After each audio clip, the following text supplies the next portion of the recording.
Bonjour, alors petite vidéo, on va essayer de suivre les péripéties d'aujourd'hui.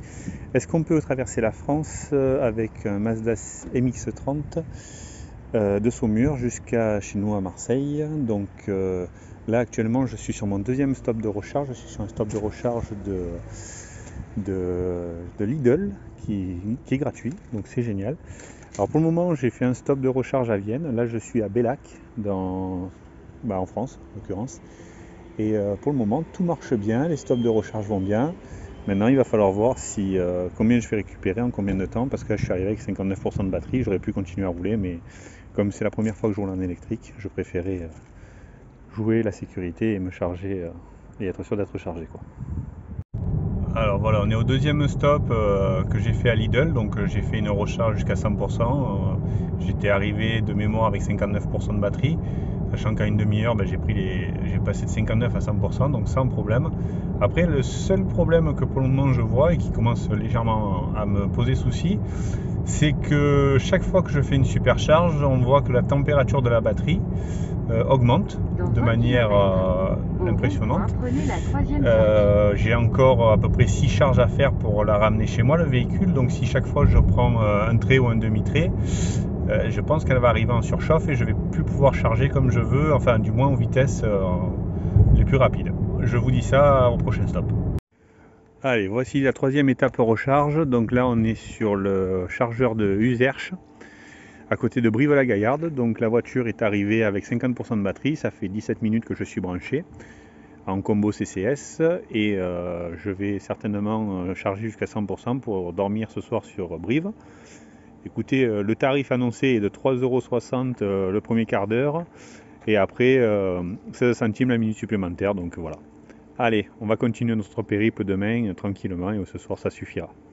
Allez, fin de la troisième recharge et comme vous pouvez le voir, la batterie est encore plus chaude que ce qu'elle était déjà sur la deuxième, donc décision a été prise pour moi de dormir dans un hôtel histoire de la laisser refroidir parce que je ne sais pas trop la durée, l'incidence de faire chauffer la batterie comme ça sur des recharges rapides, sachant que le véhicule à la base n'est pas trop prévu pour ça. Voilà, écoutez, ça sera tout pour moi aujourd'hui, on se retrouvera demain. Pour vous, ça sera tout de suite, mais voilà. Allez, nous voici jour 2 du périple de retour du véhicule de Saumur jusqu'à Marseille, la base du club. Voilà, on a profité de la charge gratuite sur l'hôtel Ibis de Brive. Du coup, on en a profité. On avait déjà chargé hier soir, mais bon, j'étais pas sûr qu'il y ait une charge possible à l'hôtel. Donc j'en ai profité cette nuit pour le recharger encore. Donc là, je pars avec 100% de batterie. Et premier stop dans 119 km pour le premier stop de la journée. On voit que la température de la batterie n'a pas vraiment baissé, alors que je viens de recommencer à rouler. Ça fait vraiment peut-être 500 mètres ou 1 km que je roule. Et voilà, la batterie elle est restée chaude. Donc je pense que c'est voulu du fait qu'elle était en charge pour permettre un meilleur fonctionnement du véhicule. Allez, je vous reprends à la prochaine charge. Petit point sur la consommation, là il me reste 38 km, mais si je voulais savoir ce que ça donnait au niveau de la température extérieure, la consommation d'électricité, écoutez, voilà. Donc j'ai fait quasiment maintenant 80 km, il me reste, vous voyez, un peu plus de 56% de batterie. Il me reste encore 115 km possible. Mais bon, dehors il fait 10, c'est-à-dire que dans le sud, 10, nous c'est le plein hiver. Mais bon, visiblement ici c'est l'été. Donc voilà, on est quelque part en Occitanie, j'aurais du mal à vous dire où, mais voilà. Donc la route est belle, il fait beau, il y a du soleil, mais pour le moment on 10 degrés. Bon, bien évidemment j'ai le chauffage. Voilà, me voici à la borne de recharge de Decazeville, donc borne de recharge qui est située à côté d'un cinéma, d'un McDo. Donc on est quasiment en plein centre de la ville, c'est très sympa, vous pouvez voir là sur les côtés, c'est mignon comme tout.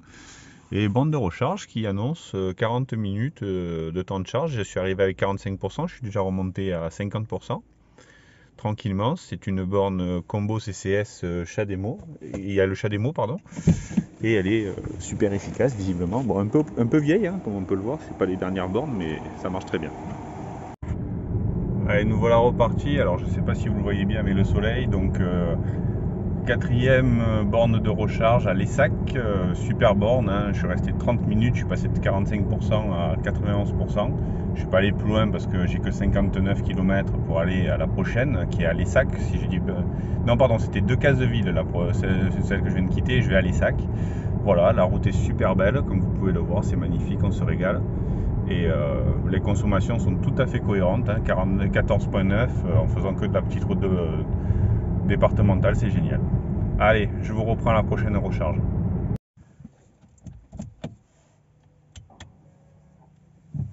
Allez, je profite que on se balade dans l'Aveyron là, on va vers Rodez pour faire une petite partie vidéo des belles routes que je croise depuis. Alors évidemment, il y aura le GPS, je suis désolé, hein, mais comme je sais pas où je vais, je suis un peu obligé. Mais ceci étant, c'est très beau, donc on va en profiter un maximum. Et voilà. Et au moins vous allez voir un petit peu le comportement du MX-30 sur ce genre de petite route, très agréable. Au rond-point, prenez la troisième sortie sur D840. Peut-être couper la musique pour pas être démonétisé par YouTube. Et allez, petit roulage là d'une dizaine de kilomètres. Il faut que j'aille à Lessac, je crois, si ma mémoire est bonne, à force de faire des aires de repos, je sais plus. Donc j'ai 76% de batterie, j'ai 159 km possibles au moment où je vous parle, et la route est belle, donc ça devrait le faire largement puisqu'il me reste 37 km pour arriver sur place.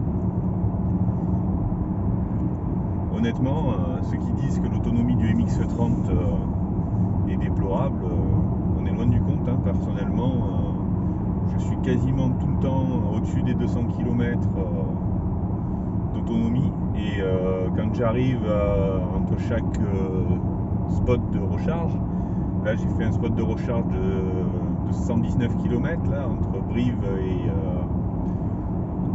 et Decazeville. Et honnêtement, je suis parti avec 100% de batterie, je suis arrivé à 49% de batterie, donc il me restait encore largement de quoi faire presque 100 km. Donc on est au-dessus des 200 km, et c'est très bien comme ça. C'est le genre de véhicule qui vous permet quand même le week-end de partir, je pense, un petit peu en balade sans forcément être inquiet de tomber en panne. J'avais essayé la Zoé, honnêtement la Zoé, vous éternuez un coup un peu fort, vous perdiez 20 km de batterie sans même savoir pourquoi. Donc voilà, j'ai beaucoup réfléchi pour ma part avant de prendre ce véhicule, hein. J'avais une Mazda 3 de 2019 version sedan qui consommait entre 4,8 litres et 5,2 litres d'essence au 100, ce qui est très raisonnable. Mais voilà, aujourd'hui on est dans une politique où les villes veulent de plus en plus interdire l'accès, et dans mon cas c'était nécessaire de passer sur un véhicule électrique pour être complètement tranquille en cas de pic de pollution sur la ville de Marseille, de pouvoir circuler sans problème, sachant qu'à terme ils veulent ne plus avoir de véhicules tout court. Donc faut en être conscient, et la transition se fait, hein. C'est pas un problème. Moi je vous dis, hein, personnellement, j'avais un petit peu d'appréhension, ne serait-ce encore hier quand je l'ai prise. Je me suis dit, donc je me suis embarqué, surtout de faire 800 km pour la ramener avec les bornes de recharge qui sont hasardeuses et tout ce qui s'ensuit. Mais très honnêtement, pour peu que vous ayez un petit peu préparé votre trajet, vous utilisez des applications comme Better Route Planner ou ChargeMap, et honnêtement, vous risquez pas beaucoup de mauvaises surprises. Pour le moment, j'en ai pas eu. J'espère que ça va continuer comme ça et que je vais pouvoir rentrer tranquillement. Alors évidemment, hein, je ne bats pas un record de vitesse parce que 15 heures pour faire 800 km, autant vous dire qu'on est très loin de mes records absolus. D'habitude, pour descendre de Saumur avec une voiture thermique, je mets 7 heures. Donc là, honnêtement, c'est beaucoup plus. Mais bon, c'est des petites routes, c'est sympa. Et puis je pouvais le faire, hein, par les autoroutes.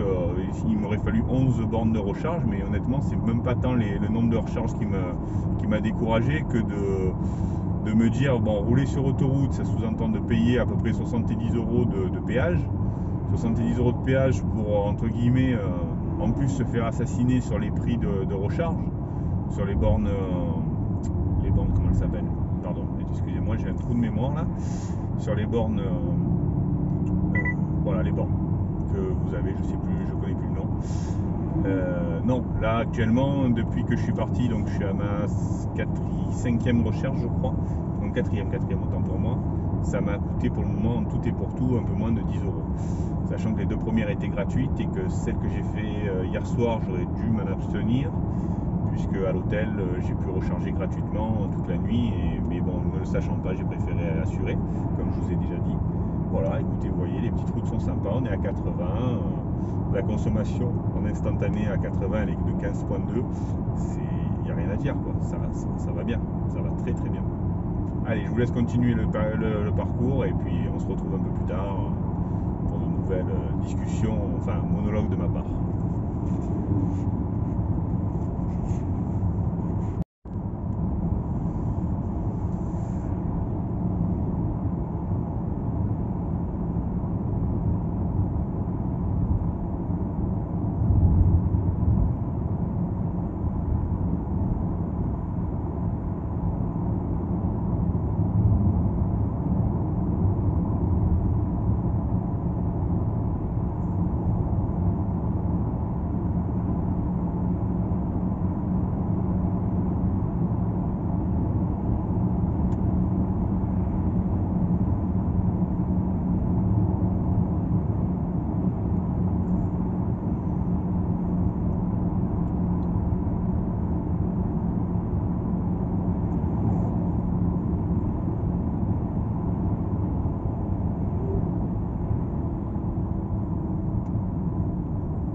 J'étais dans mes pensées là, quelque chose qui m'agace depuis que j'ai pris la voiture.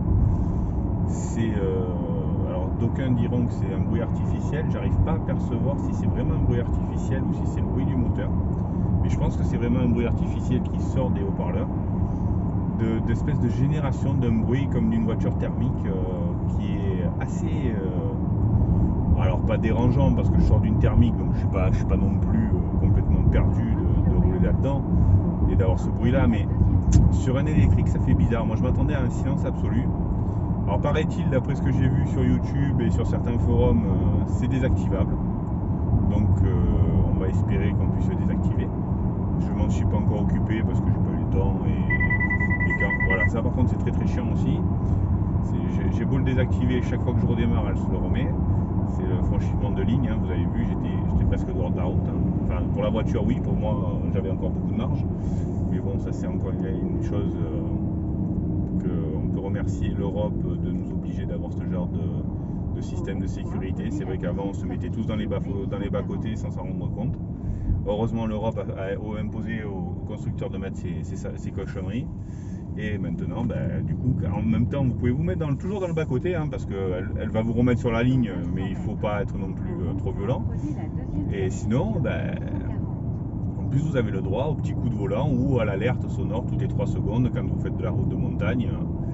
Alors, il y en a qui aiment bien rouler avec ça, hein, tant mieux pour eux. Moi, pour ma part, ça me rend fou. Donc, chaque fois que je monte dans la voiture, j'ai oublié en repartant, mais sinon, je le désactive parce que ça me rend complètement dingue.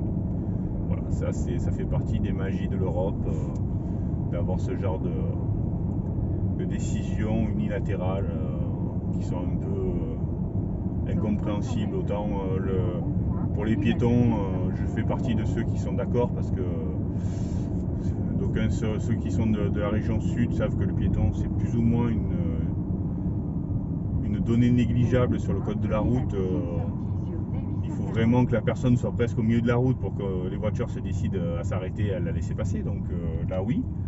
Donc ça a au moins le mérite en cas de problème, d'au moins freiner la voiture pour éviter de percuter un peu les piétons. Hein, je ne dis pas que je le fais, hein, mais j'en connais plein qui ont du mal à s'arrêter au passage piéton.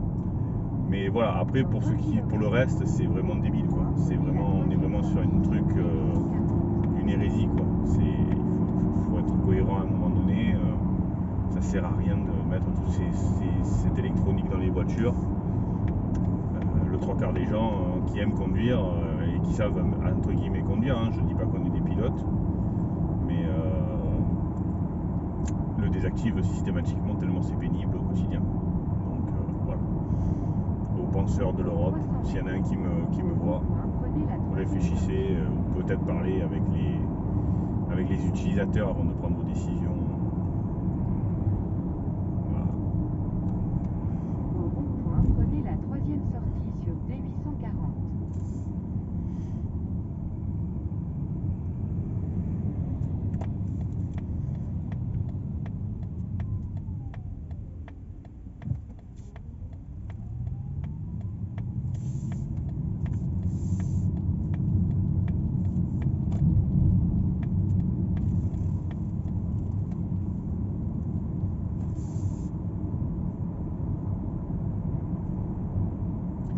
On arrive sur Rodez gentiment, vous pouvez voir au loin, alors je sais plus si c'est la cathédrale ou le château, mais il me semble que c'est la cathédrale de Rodez.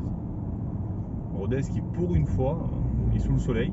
Alors, c'est pas une critique de ma part, hein, mais j'ai dû venir à Rodez à peu près 6 fois, et sur les 6 fois c'est la première fois où il fait beau. Parce que quand il pleut pas, il fait gris quoi. Mais voilà, après toutes les régions sont belles hein, en France, j'ai eu la chance d'en faire beaucoup. Mais voilà, j'avoue que Rodez fait partie des lieux où je passe le plus souvent dans la pluie. Après bon, on survit, hein, c'est pas bien grave. On arrivera très bien à vivre. Prenez la 2e sortie. Je pense que tout le monde Passage à niveau sur votre trouve trajet. son intérêt dans chaque région et voilà. Moi je fais partie de ceux qui aiment bien le soleil, donc c'est vrai que j'avoue que me retrouver dans des endroits où je peux pas, la 2e sortie sur avenue de la Ginette. où je ne peux pas avoir de soleil pendant plusieurs jours, c'est très compliqué pour moi.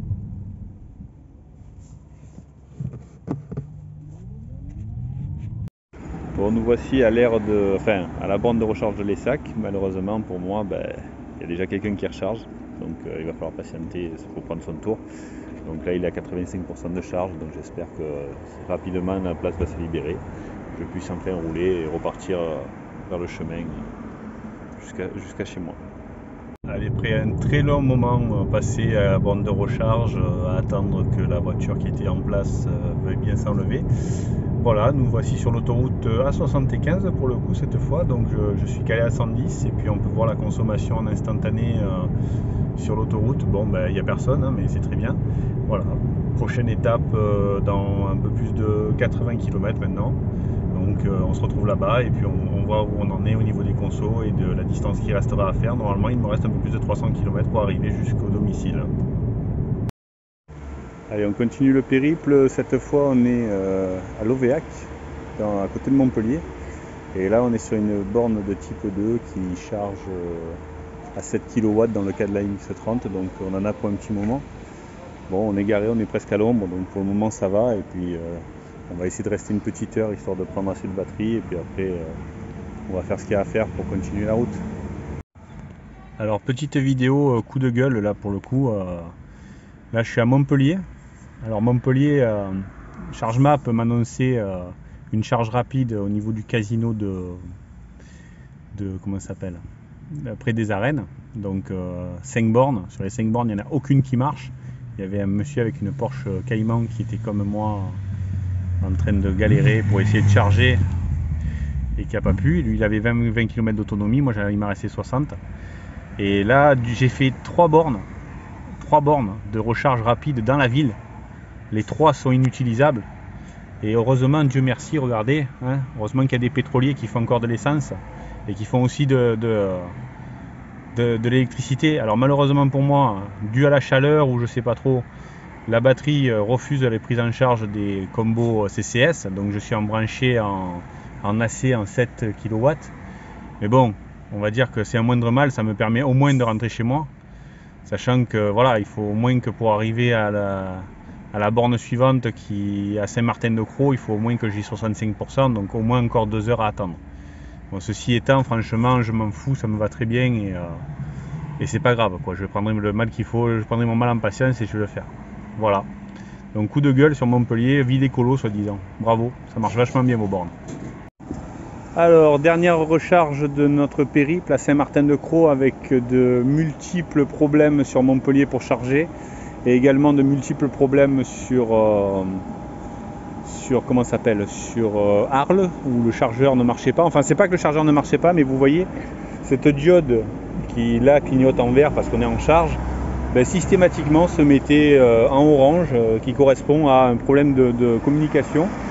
Donc je vous cache pas que je suis arrivé à Saint-Martin-de-Croix avec 14% de batterie, ça fait à peu près ça doit faire une vingtaine de minutes que j'y suis et là je suis à 74% et je charge encore à 23,8, ce qui est pas mal, sachant que là dans l'air ambiant il fait à peu près 35 degrés et que du coup c'est pas la meilleure température pour arriver avec un véhicule électrique. Voilà, je ferai un petit débrief à la fin de mon périple et je vous mettrai les cartes des routes prises afin que tout le monde puisse voir par où je suis passé pour arriver à ça. J'espère que ça vous aura intéressé et que ça vous aura plu.